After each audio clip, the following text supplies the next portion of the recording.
Hello everyone and welcome to the South African talk of World Webcast 2021. The title of this talk is Calm Down, It's Just a Cyber Attack. And while that is a bit of a humorous title, I think our conversation is going to be a little bit more serious. This is a panel discussion and I'm joined by a few of the industry's experts across penetration testing, endpoint detection and response, as well as investigations and incident response. To dive a little bit deeper into some of the offensive security tools that are available in the market and why they are attractive to attackers. We'll also look at some of the detection engineering efforts to help defenders to detect those tools and attacks. And then finally, what we can do to help the incident responders and investigators to respond faster. To introduce my panelists over here, we've got Leon from Orange Cyberdefense South Africa. Leon started at SensePost as an analyst and he now represents Orange Cyberdefense South Africa as the Chief Technology Officer. Leon has delivered technical talks at DEF CON and he is actually my right-hand guy when we're talking to customers about bespoke engagements for penetration testing. We also have Roberto from Cybereason.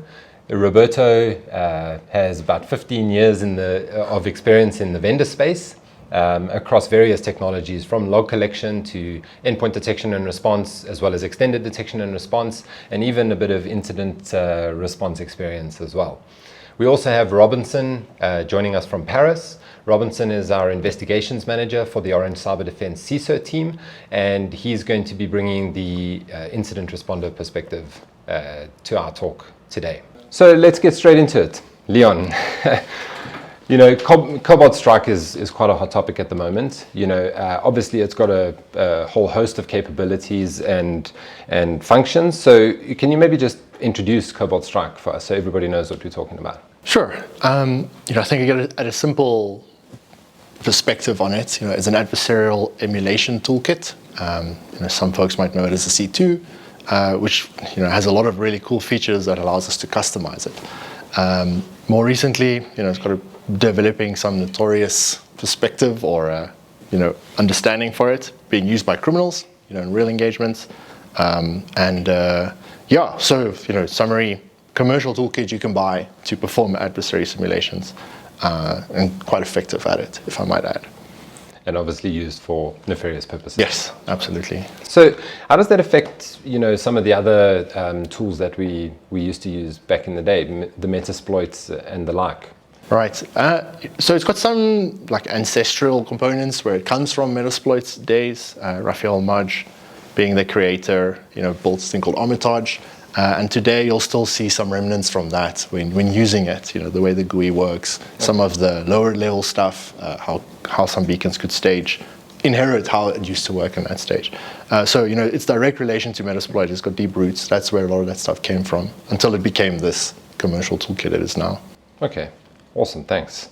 So Roberto, how can EDR tools detect attackers using tools like Cobalt Strike and the like? Well, thankfully, they've become more commercial, so it's readily available. Our teams, our R&D can use it, but what it allows us to do from an EDR perspective is say, okay, what does this thing look like? And then what is the potential outside of that? So what other behaviors can we derive from this? Do we know IP addresses it might communicate out to? Do we know types of shells, etc., that it may do? So it gives us that perspective.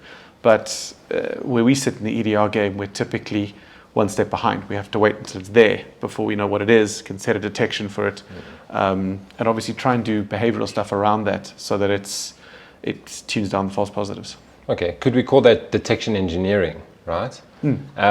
So if we're talking about detection engineering, do you see other tools being picked up by those Cobalt Strike detections? Because there, as Leon said, there's some remnants of some of the past tools there as well. So are there similarities? Do we pick up other tools with those same detections? We absolutely do, and I mean that's been back from the AV days. The whole polymorphic files, etc. It became okay. Well, that's a static signature. As soon as it doesn't look like that, it's going to get passed. In the same way, we can detect those legacy tools to a point, but it's really more about understanding, okay, what can you do behavior-wise about it?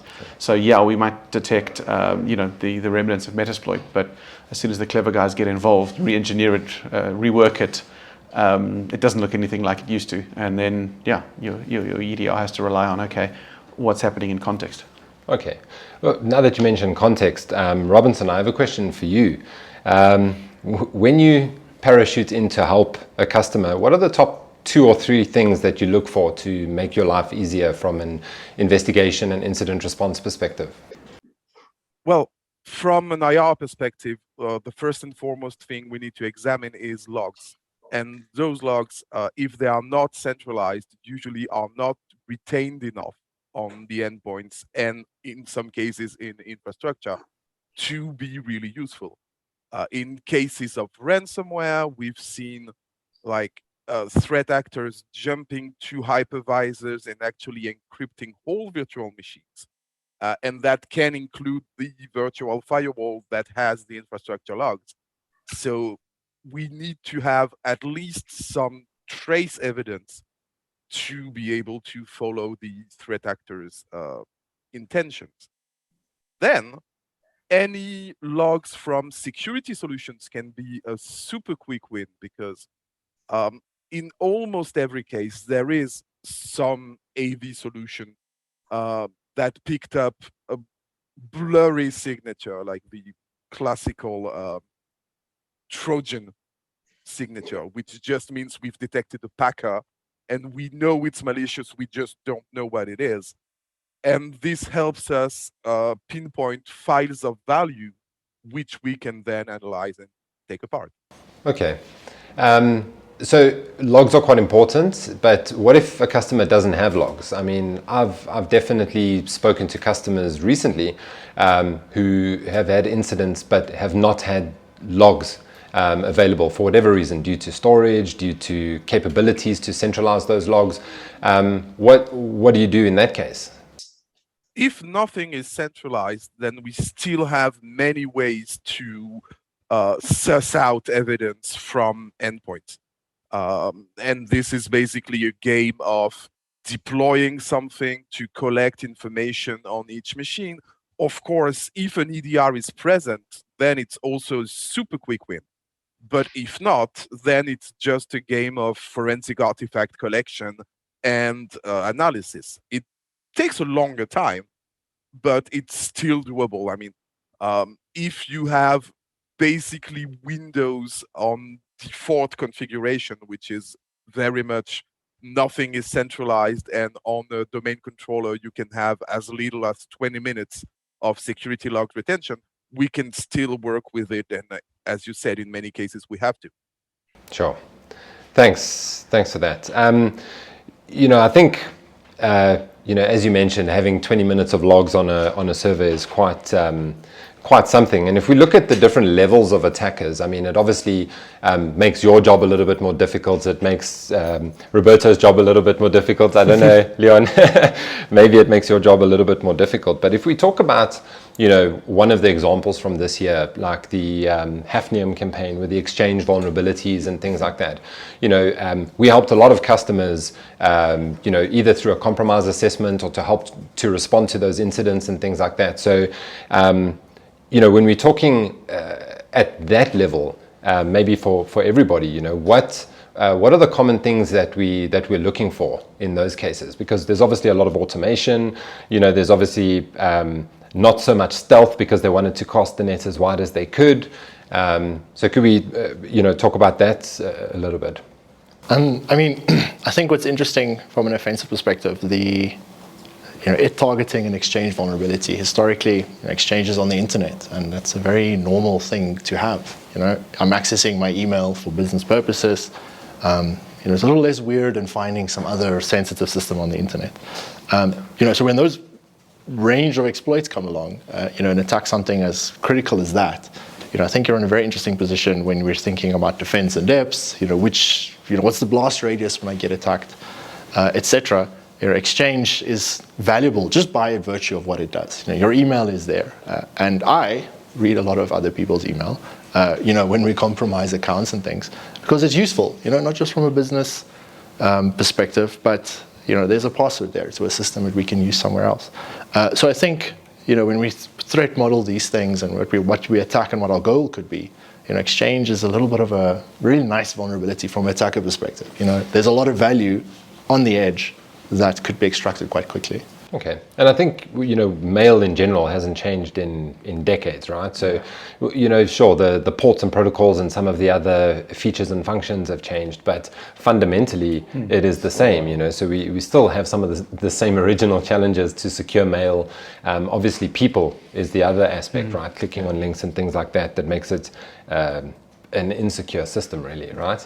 Roberto, do you maybe have any comments on securing Exchange? I know that doesn't fall within EDR, but some of the options. Again, EDR by nature isn't a preventative technology. It's not something that's designed to automatically stop. For that, you need sort of a platform that brings in other things, next-gen AV, all the rest of it. So what we saw with Hafnium was we were not aware of the original vulnerability, so that was exploited. But from that moment on, whatever tool was downloaded, whatever account was created, persistence, lateral movement, we had visibility of that. So technologies like EDR, they help because they're informed over and above logs. Logs wait for something to happen, and then they're written, if it's configured that way. And I mean, coming from a SIM vendor all those years ago, all you needed was logs. That was apparently, the thing, but now EDR has evolved that into a more of a real time. Yeah. So yes, Hafnium, SolarWinds, etc., all these attacks got through those types of technologies, but the important thing was from the breach, from that compromise, the attacker needed to then be completely on their game, because anything they did was being caught and monitored. Awesome, thank you. If I can add on to that, I think it's a really important point, and Robinson also mentioned that a little bit. Again, from an offensive perspective, imagining we were able to exploit whatever those vulns related to the Exchange components were. One of the first things, you have a foothold now. You sort of have to decide what you need to do. Chances are pretty good. EDR doesn't know what happened yet. The mail stack is complicated enough. So what we would like to do is to sort of silence the technologies around us.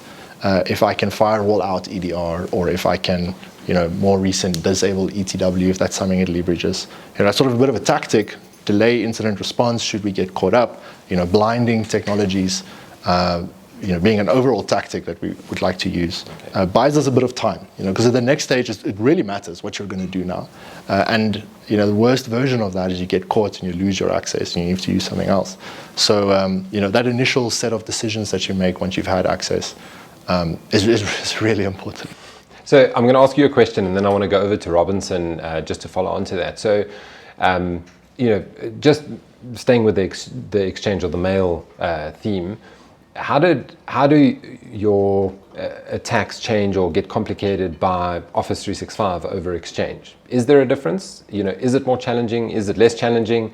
Do you find lots of misconfigurations or things like that? Can we talk a bit about that? And then I'll go to Robinson, to talk a little bit about incident response from an Exchange versus an Office 365 perspective. Yeah, no, I think that's a good question. But I'll throw Roberto into this. Like, EDR is probably not there as part of Office 365, right? Yeah.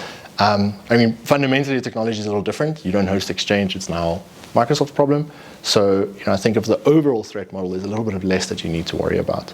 But, some basic things, we compromise an account, we get access to mail, there's a password and admin sent someone somewhere. That stuff is still sort of the same, and it's equally as effective, really, from a compromise perspective. And to sort of bring back, like, mail is really nice to read. It's a bit weird when you're reading others, but if you're looking for passwords, that's a good thing. But I think the technology stack is different fundamentally, but the sort of a range of attacks that are useful is probably not going to be an exploit like proxy logon was for hosted Exchange, but getting access to mail would be still a really, really valuable goal. That said, though, the defenses are a little bit different. Like, MFA is much more prevalent. The services that you can exploit to get access to accounts that might not have MFA is a type of vulnerability people would look for now. Where previously, if there was MFA on hosted Exchange, it's a bit of a unicorn, and we might go somewhere else to find where it isn't. So I think that's a bit of an example. The basic attacks would be the same, but something like MFA is a really good way to make that less of a problem. Okay, thank you. Robinson, just a brief comment, if you can, on what you see from Office 365 versus Exchange.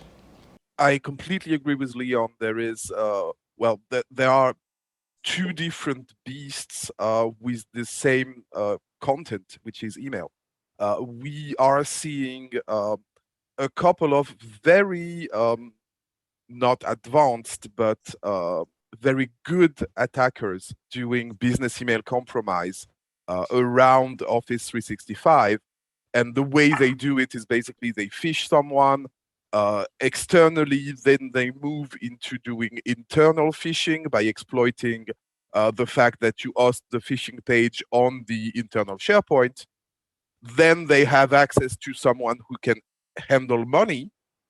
They do the fraud, and then they move to another victim.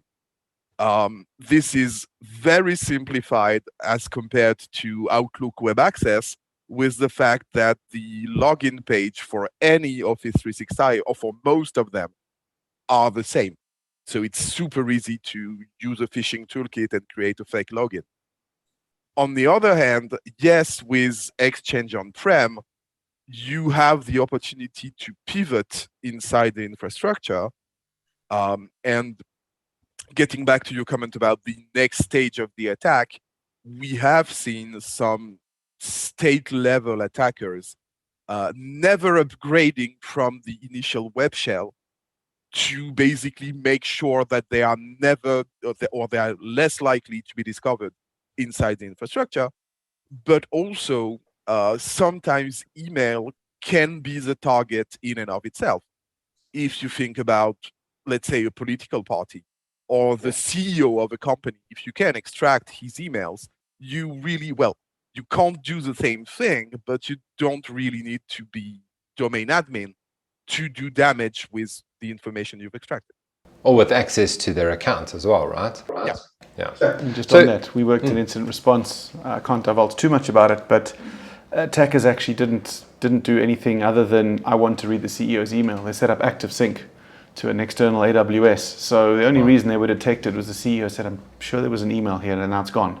The attackers accidentally deleted it. But, they weren't even able to identify that something was running on that machine or a 365. Wow. It was just, an active sync. So you're using that technology almost against the organization. Wow.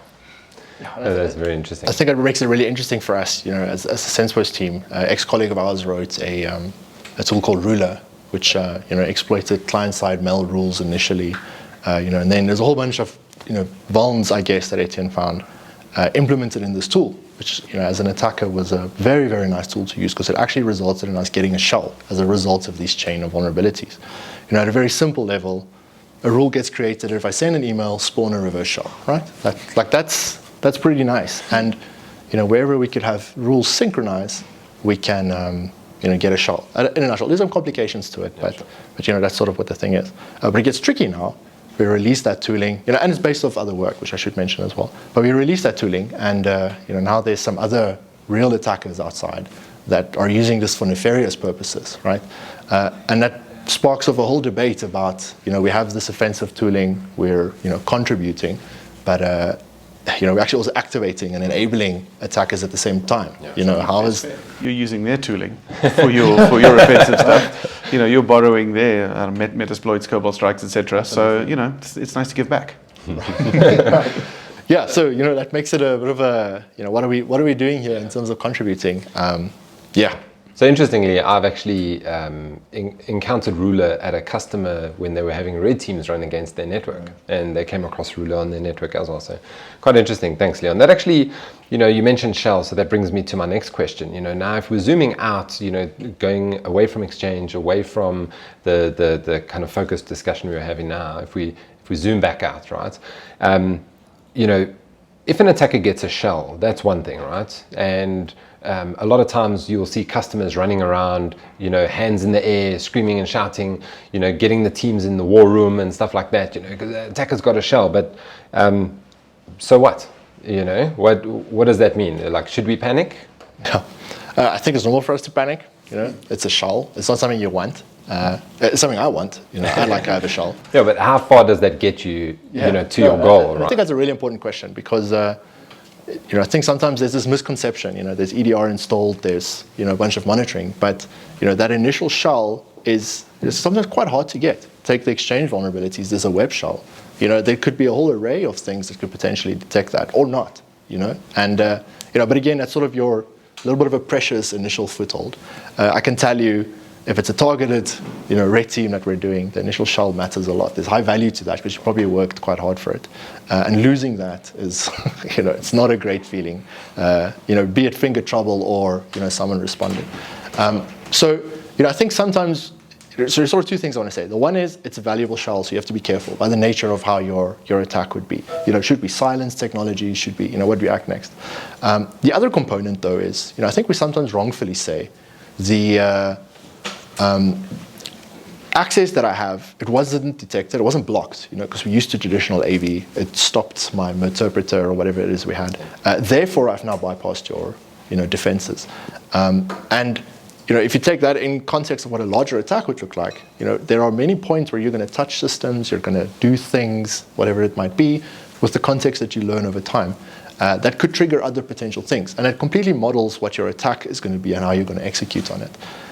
So, to summarize that, I think the initial access matters a lot. There's a chance you're not detected yet, a very good chance. But the next steps you take matter for how successful that's going to be, or what the chances are of Robinson, parachuting in and stopping my game. Yeah. Well, do you need Robinson or not? In isolation, that's just a shell. As you said, it's benign, effectively, until it does something. So that's where the context matters. Being able to say, yeah, where did this come from? What is it trying to do?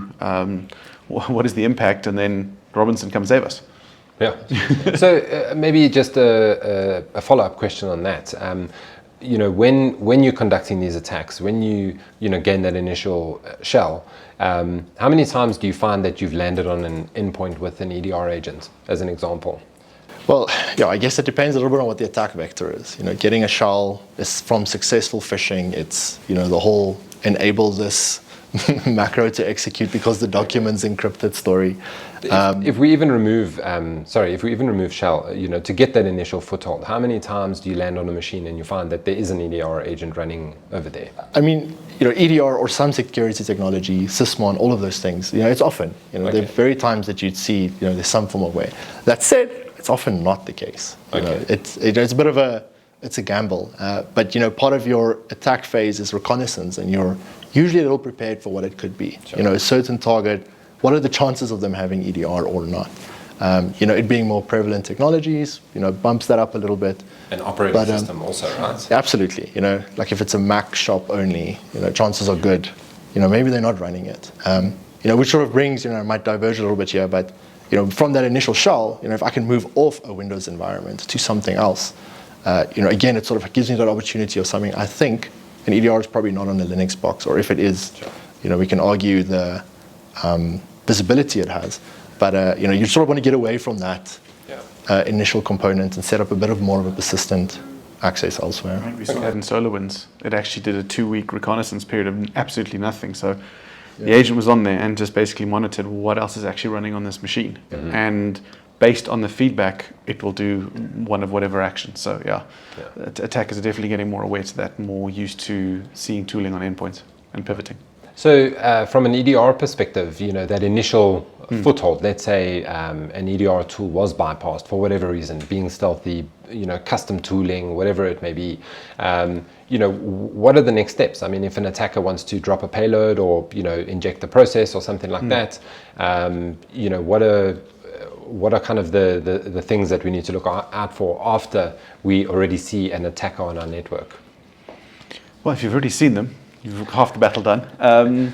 But you shouldn't rely on just an EDR technology. If your security strategy is, I'm just going to put up cameras and hope for the best, not the best strategy. So the whole defense in depth discussion becomes relevant here. And being able to say, okay, well, they got past EDR. And then were they trying to, if they dropped something on disk, that's fairly easy to detect a change. If it's suddenly anomalous connections on the firewall, something like that. So you should really be tying these all together. And I think that's where EDR is involved into this almighty XDR, because we like our 3-letter acronyms, to extend detection and response, to bring in those other contexts beyond just what's happening on a computer. Okay. Thank you. And Robinson, from an EDR perspective, what kind of value do EDR logs bring to the investigation side of things, to the incident response side of things? Well, they bring very quick visibility, and especially going back to Metasploit and Cobalt Strike, EDRs are very good to detect something spawning an outgoing connection. And this is kind of the bread and butter of the tool, is saying, wow, you have Word downloading an executable, and this executable then is making a connection to something with HTTPS. So this is the first like quick visibility on, let's say, obviously malicious stuff. Then what we can derive is actually indicators of compromise.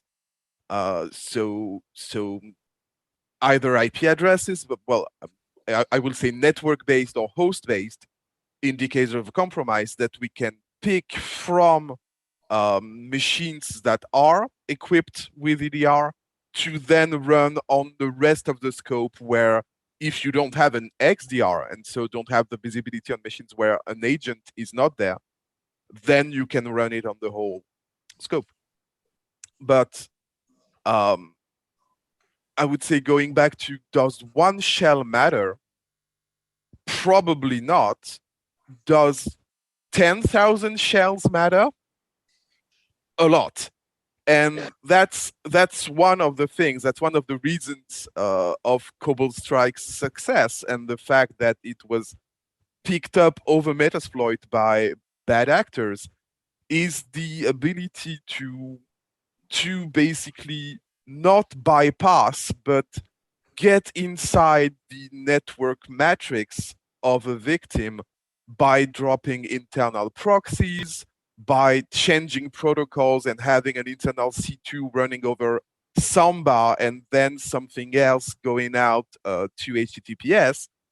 And this used to be the MO of literal APTs. By that I mean APT1, APT2. They did that and had shells on thousands of machines on the victims they compromised. And they used 4, 5, 6 different pieces of tooling to achieve that. Now we see ransomware threat actors do that with just Metasploit. And this is pretty important. Yeah. So would you say, I mean, we all know that there's a lot of noise around security solutions, right? Whether it's in the logs or other things that we're seeing. So, you know, we know that attackers try to hide in the noise, right? Would you say that's a contributing factor? All these additional tools and the legitimate protocols and things that they hide within? When I come in, there's no noise anymore. Except from the person who's been breached. There's a lot of noise from them. No, but by that I mean, when I come in, we have that entry point, the thing we know that is malicious, and then we pivot from one IOC to the other, and we basically know what we're looking for. The problem is for the detection guys, because you still have legitimate software like Skype that is able to do internal proxying inside your network without telling you, to make sure everybody can use it. And this is super problematic for detection guys. Sure. So would you say that guys like Leon make your life a little bit harder with, you know, the tools that they use, especially open source tools that they use? And yeah, any thoughts you have about that? I would say no, because when I see most of those tools on a compromised machine, I can just contact the author to ask him what exactly the traces are. And it happened. I have already seen a couple of scripts dropped on Linux machines where you have a copyright sense post at the bottom. And that, you know, that's a really good point. Like, there's a, you know, in this OST debate, you know, it's probably no surprise. Like, I think OST is a good thing, offensive security tooling. But there's definitely a trend where, you know, we release a tool, a ruler like, you know, Regeorge, which Robertson is talking about. But there are some very clear indicators like built into it. with the intention being like, hey, here, you can test this technique, you can, do what it is that the tool does, but like here's a user agent string, or here's a very unique behavior of the tool that is an outright win. Someone downloads this thing off the shelf, plugs it in, and tries to do a thing. There's a very fair chance for you to detect this. Okay. Thanks. So that actually makes me think of another question, which we didn't prepare for, but I'm going to ask it anyway. We're talking about Cobalt Strike and all these things, and there was a recent leak of Cobalt Strike source code, right? What do you think the chances are that is not a legitimate leak? That there's some sort of tracker or something built into it, right? Because there's no way for us to know, right? Unless we know what the source code was originally. So, yeah, do you have any thoughts of that? I think, as a professional security consultancy, we'll never use a tool like that. But, is it backdoored? Is it being made so that it does a little bit more than it says on the tin? Probably. I've in a past life played around with phishing kits and things, and the sort of implementation that I've seen, they'll get sold the kit. They put their email address, so that when they get credentials, it emails it around somewhere. Yeah. But then there's also a little base64 encoded component that actually sends that email to the person that sold it to them. So it's two people getting the credentials. I think, is there a little bit of honor among thieves? I don't know. It depends a little bit, but I definitely wouldn't put it past them that. No. A shell is hard work. So if someone else can get it, why not? Even with a modified Cobalt Strike download, right? Yeah. But we're in the business of paranoia. So if you're not asking those questions, you're in the wrong industry. Yeah, exactly. So obviously, it's important to understand, what it means to have an intruder on your network and to right size your response. We've spoken a little bit about it already, but from a response perspective, what do we do? Do we call in the troops and go crazy? Do we try and monitor what they're doing, what kind of tools that they're using, and things like that? Leon, you can also chime in, but I think we'll start with Robinson and then go to Roberto, if that's okay. I would say all of the above. We have now, we've seen with the leaks of the Conti ransomware crew, that the way they do their stuff, and we are seeing it every day when we do forensics on the ransomware crews, the way they do their stuff is a basic pen test. So if you have regularly basic pen test and you apply what is in the report, then you shouldn't be vulnerable to ransomware, and you will then have the privilege to be targeted by better attackers. You should obviously install an EDR. You should have an actual security strategy. And when basically something hits the fan because it has to, then you call us. But it's all of the above always. Even the fire alarm, just pull that as well, right? I think, what I wanted to add to that, I think we paint a little bit of a picture here that, I want to be very quiet and bypass EDR and whatnot. But Robinson mentions a really good point. Some of these ransomware actors, more recently I've been looking at this ROIC thing, also typical ransomware. It's got some lateral movement capabilities. And a lot of that stuff's automated, right? Like it scans, it PS execs, it does the encryption. Not with the intention to disable the EDR or whatever. It's got some of that capability. Let's not take it away from it. But in an automated fashion, which implies when all of those alarm bells start going off because the ransomware is doing its thing, I think there's a really good place where that would those detections would probably work really well. Yeah. You probably need to act quickly because that stuff is fast. But there's a real opportunity there for that to not be as bad. Effect-wise. That said, looking at the Conti stuff, I think a lot of people went through that going, this is pen testing day 2. You just got your laptop, your, fresh green fields. Nothing against that, but that's sort of the start of it. The commands are copy-paste. This is how we go through this, and yeah. You guys, just for those who maybe don't know, you're talking about the operating procedures that were of the Conti ransomware group that were leaked for the world to see, right? Absolutely. Yeah. So they were fairly basic. Would you call it that? Yeah. No, absolutely. I concur, Robinson. You read that. I Google Translate because I think it was Russian or something. So but even in that lost translation, there, it's very, very basic. Okay. Interesting. It just highlights how the basics aren't generally done. Yeah. You know, I mean, I know from engagements I've been involved in, Robinson probably backed me up, but you never want to say "I told you so" to someone whose building is literally on fire. But if you'd just done some of the basics, you know, if you'd even like turning on logging, but making sure you're following basic password policies, password reuse, things like that, minimize the human factor as much as possible. But we do actually make it easy for some of these threat actors, unfortunately. But I also feel for the people who get breached, because there's just so much noise out there from everyone, experts, vendors, etc., saying you need this and you have to do that and make sure you've turned this on, and where do you actually start? So I like the idea of pen testing. Mm-hmm. And if the threat actors are doing that, all the more for us, because hopefully once the pen testers have said these are your gaps, they should be addressed. Sure. It's not seen as our security is rubbish because you managed to get through. It's more, how do we minimize those gaps? I think it needs to be done. And I think there's a consulting approach as well that goes along with that. Pen testing can support the consultative approach to looking at the overall security, right? Because it gives you facts at the end of the day, right? Like, we know that we were able to compromise your machine or breach the perimeter based on these attacks that we did, and that highlights security weaknesses in the environment, right? Sorry, Robinson, you wanted to add something? Yeah, I wanted to say that it's pen testing is not like it is kind of like you've had a bad report card at the end of the year, and the attitude should be the same. Is how can I make it so that the next report card is better? And it's a cyclic thing. And yes, it also helps with management and budget allocation, because you don't have to wait for a real attack to be able to get the budget. Sure.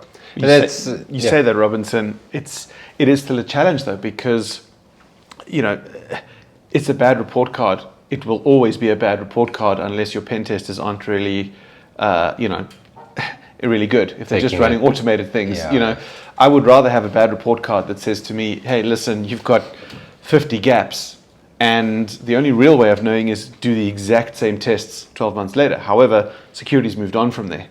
The number of threat actors, the different attack vectors. So, yay, we closed these 50 gaps. Here's 100 more that opened up, and through no fault of anyone doing something. So, this is where we all, as defenders, as attackers, no offense, as responders, being able to say, okay, guys, this is what I've seen. Inform EDR. EDR, you need to have detections for this. And then being able to say, well, we're looking for these types of things. So if you do this, we should catch you. Think of other ways around that. Yeah. And then once you get around that, come back and inform incident responders. Guys, when you're looking for these artifacts, go and look for this. We should all be playing nice together. I like that. There's a user quote, a Mike Tyson quote. Like, everyone has a plan until they're punched in the mouth. And a little bit of this exercising is, it's a bit of a sparring session. And the result of that is, I don't know nothing about boxing, but if I punch this way, can you block it? Yes or no? But the bad analogy aside, the effect of what that exercise does for an organization. Like, here's an example of what an attack could have looked like. We scope it differently, we figure out what the goals are, what makes sense. But at the end, there's an attacker, there's a defender, and we're sort of pushing through this thing. But the result of that stuff is usually what's really important. What are the changes, the meaningful changes that I'm going to make as a result? First assessment we do, maybe the password's admin. And the second one, I hope it's not the case anymore. But now, it's a little bit more hard. So like a recurringly doing that fact-based exercise, it's not I don't want to blame audit for anything, but it's not a list of 10 things and you're okay. It's, it was the two mediums that we accepted that resulted in some form of compromise. That hopefully influences those things at a business level to make changes, to get budget, all of that. Yeah. Kind of stuff. So you and I have actually scoped out a few red teams together. So I like to think I have a bit of a handle on that, but a theme that I've heard recurring is the bad report card, as Robinson said. I find that less mature customers seem to look at it as a bad report card. It's like, they've got a bad report card anyway. We're doing our best or whatever. But then you look at it from the flip side, from the attacker perspective, and if you compare the report from last year to the report from this year, it wasn't the same tests that were run and failed, right? Even if the customer goes away and fixes the whole bad report card and comes back with 100% for the same test, next year you don't run the same test, right? Right? I know why you're saying that, but yes, it's 100% the case. And it's kind of like the nice thing about those engagements. There's a broad scope for a reason. An attacker, doesn't care about your scope. We try to emulate that, exactly that. So, if there was a vulnerability here that we used, it matters where we're trying to get to, and that's the one we'll leverage.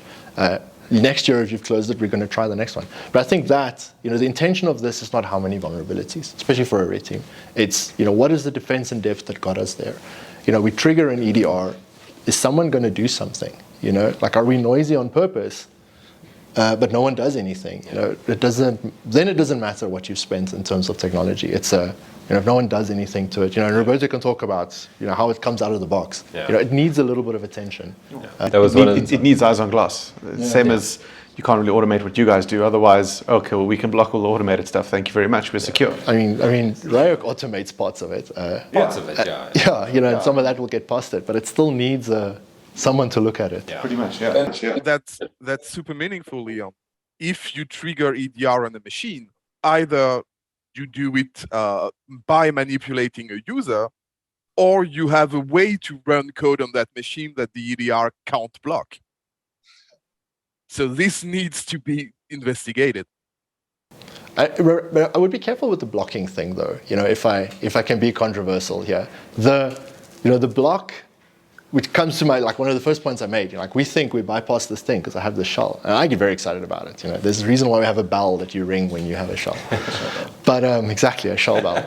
But the stuff that matters after that's really important. And the EDR telemetry is what I'm scared about. From an attack perspective. What is Roberto and Robinson going to see? It's a bit of a mind game. And and that's the stuff that you need to be careful of. Where a Ryok, however Conti operates and what malware they deliver, they're probably just going to go for it. There's 10 organizations. If 2 is successful, score. Someone's going to pay us on Bitcoin. But also, EDR is not a blocking technology. It's quite a misnomer. It's not designed as it's going to stop things straight away. It allows you to respond to things that it has detected. The way I typically talk about it is a CCTV camera, security camera. It's there to watch what's happening. So unless it actually falls off the wall and hits someone on the head, it's not going to prevent them from doing what they wanted to do. So just an EDR is, I wouldn't say meaningless. It's obviously very meaningful when the IR guys need to come in and pick through what happened. But just as itself, monitoring and giving you the ability to respond, you need to layer it in with, okay, now we need something that's doing more behavioral detection, such as next-gen AV, and dedicated ransomware prevention or DLP or whatever are the appropriate technologies for that. And that's why you build your security ecosystem. That's why you get tools working together, hopefully minimizing the number of screens that someone has to look at. Because the other challenge is, okay, well, here's 20 tools. They're all working in harmony, but here's 20 different dashboards to look at. Good luck. Good luck. So you mentioned that EDR doesn't really have the blocking components, but there are certain components that allow blocking within the context of the organization, right? Like when I see something on my EDR that shouldn't be there, I can add it to a block list, right? Absolutely. Yeah. But there's also some other rules that can be triggered based on things like risk score or confidence in the detections and stuff like that. Do you find that a lot of the detections that are maybe going into a SOC or something like that are being generated by those, or is it more after the fact correlation from multiple log sources, if we can put it that way, for Roberto and Robinson? Sorry. It does vary. Yes, there are technologies that can stop executables, for example. I've seen this. I don't like it. Stop it from running again. Caveat there being, I had to see it. We had to tell the EDR what to do. So then, yes, it will stop those. It'll make sure that those don't cause any damage. And yes, a lot of the detections, attackers try and look like they're supposed to be there. So if we're detecting PowerShell usage, it's pretty meaningless if your IT team is using PowerShell, if that's how they do their day-to-day. And then suddenly we're generating 100 different alerts. So the move in security to go from just an alert-centric, one thing happened on one endpoint, here's the alert for that, to this has happened on multiple endpoints, but here's a single alert. So it's more of an operation-centric approach. It's becoming more critical. So you can scope it far more easily. you can understand it far more quickly, and you can hopefully remediate more effectively. Yeah. Awesome, thank you. Yeah, and I agree. If you want to be relevant in your detection, then you need to take into account different event sources. As you said, Roberto, PowerShell is not malicious per se. PowerShell coming from a specific workstation at a specific time is definitely not your admin, and you should do something about it. So yes, it's a correlation, user behavioral analysis, if you want to call it that way. This should be the thing that works. We are starting to see, well, we need to be mindful though, in, let's say, in evaluating the efficacy of our detection rules, to not fall into the trap of, well, we have a lot of, let's say, privilege escalation attempts. We are seeing a lot of them in our SOC, so that means that the security solution is doing the work because we are detecting, and we're investigating. It is often the case that you have 250 rules detecting privilege escalation attempts. So of course, it's a lot of detection that is happening because you have a lot of way to see it. And this is like the next step of all those products and solutions collaborating together, is now doing actual coverage of the threats and the techniques attackers are using, and not coverage of what you can easily see. I mean, I guess that's where the some of the MITRE ATT&CK stuff, the mapping helps you to get an idea of what that is. Not saying that is how all of the things will work, but sort of a common language we can use between an attacker and a defender to categorize some of these things and say, this is what privilege escalation could look like. You can go into the actual technique, how it works. This is what lateral movement could be, etc. Which is quite a useful thing. I think a bit of a, as we mature, we realize, we're not fighting each other here. We sort of have to have a middle ground of how do we speak the same language. Something like that's quite useful to do exactly that. And I think that's a very good point. At the end of the day, we have a hacker sitting here, we have a defender sitting here, we have an investigator, an incident responder sitting here, and we're having this conversation. And I think that is an important point to touch on, is that, as we go round and round in circles, we do pen tests, we give a report, that report feeds into enhancing an EDR or other detection technologies, it informs incident response plans and things like that. So, if we can just talk about that for a minute, how each of the various components feeds into some of the other things. Maybe, Roberto, you can talk about how maybe pen testing or an investigation has improved Cybereason, as an example. I can't disclose any state secrets, but Sure. Smart people like this gentleman will come and hopefully disclose to us and say, guys, did you know I was able to get around this or this? I mean, there's YouTube videos, people saying I managed to bypass this vendor, that vendor. Next thing, the vendor says, well, that was an old version. It was at least from 2 years ago, and he didn't have the following switched on, etc., etc. And it's almost seen like a failing from the security vendor that, oh no, someone managed to bypass our security. We're not 100%. Nothing in this world is going to be 100% safe. And quite frankly, if a vendor tells you that, show them the door. I'm not lying. But Giving away secrets now. Yeah, exactly. But essentially, that's exactly what we need. Yes, Cybereason personally has its own team, Nocturnus. They do a lot of threat research, etc. But the more people that attack the problem, the more brains you have on it, the more likely it is they'll find a way around it. And then, okay, is this just so niche that it has to be, the third Thursday in June and a full moon and, or is it, wow, that's quite a glaring capability. Also, security technologies are built on other technologies that have vulnerabilities. So, software is not perfect. People aren't perfect. The more we can find out from people, and even Robinson's team saying, by the way, guys, are you aware that yes, your technology was running, but it completely missed this? Wow, okay, we need to up our game there. So it sounds like we're trying to be defending our software, but we're also human, we're fallible. Our software is fallible. Help us improve it. Sure. Thank you. Robinson, did you want to add something to that? No, that's pretty clear. We are kind of the full stack of defense. and Leon is part of the defense team in many ways.